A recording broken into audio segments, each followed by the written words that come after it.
video, photo, burst, interval, star lapse, slow motion, road mode, loop recording. So ngayon naman, sagutin natin yung question kung paano daw patayin yung voice prompt sa Ace Pro 2, yung nagsasalitang babae. So first, alamin muna natin kung paano siya dalhin dun sa settings na yon.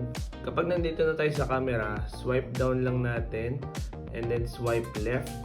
And hanapin lang natin tong may icon na yan, yung may off. So press natin yan. So ito po yung naka-turn on sa inyo, yung screen reader. Kasi pag naka-open po yan, magsasalita po siya when switching modes, shooting start or shooting ends, and kung may mga abnormal status dun sa camera. So for example, punta tayo dito. Photo, video, pure video, free frame video. Para siyang accessibility tool para sa mga users na hindi nila masyado mabasa siguro kung ano yung pinipindot nila. So it's a good thing lang na meron din nun.